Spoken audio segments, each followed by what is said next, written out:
Anda ditakdir miskin, yang nggak sholat, kaya, istrinya cantik, nggak cerewet. Itu jangan anggap ini lebih punya nikmat ketimbang Anda. Bahwa apapun nikmatnya orang nggak sholat itu bukan nikmat sejati. Nikmat sejati ya saat kita dianugerahi Allah bisa sholat.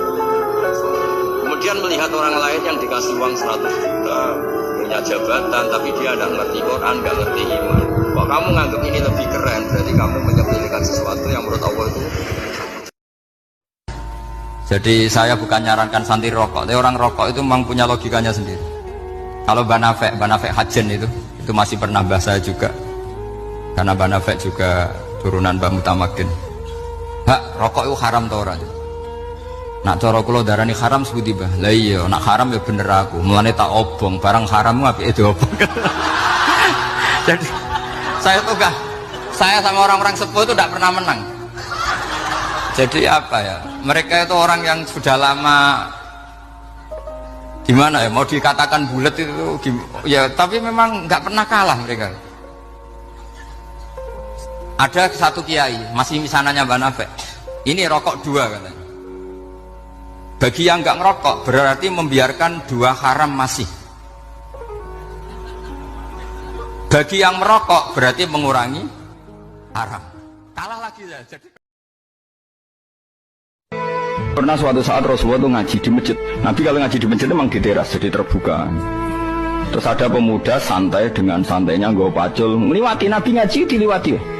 Singkat cerita semua sahabat itu mencibir. Celaka betul pemuda itu, ada Rasulullah ngaji tidak ikut tapi dia berlalu saja bawa cangkulnya.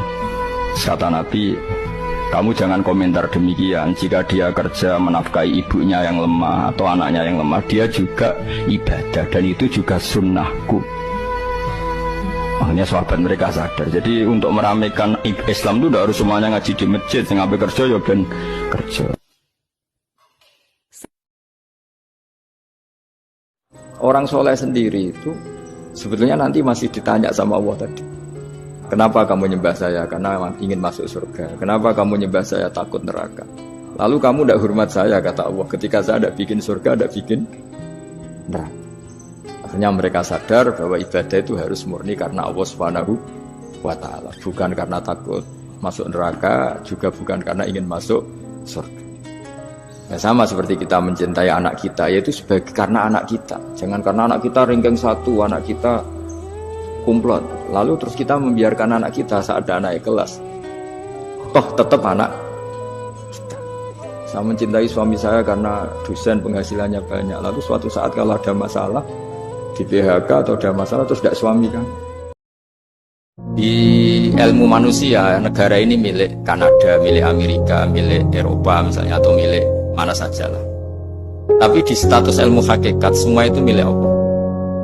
Sehingga di antara ciri khas Islam adalah kalau dulu agama-agama lain harus salat di tempat peribadatan mereka, Islam mengatakan ju'ilat lanal ardu kulluha masjidan, semua bumi Allah itu masjid, tempat sujud. Sehingga orang Islam fa'enama adrokatu sholat, kamu kapan saja ketemu waktu sholat, ya sholat, semua bumi Allah itu tempat sujud. Sehingga suatu saat sahabat yang biasa siaha, biasa hidup di perantauan, Nabi memberi nasihat, al-bilad biladullah wal ibad ibadullah, fahaitsuma asabta khairan fa'akim. Semua negara itu milik Allah, semua hamba dimanapun juga hamba Allah. Kamu di mana saja mendapatkan kebaikan, ya silakan berdomisili di situ. Ini penting saya utarakan. Saya pernah diundang salah satu acara akad nikah.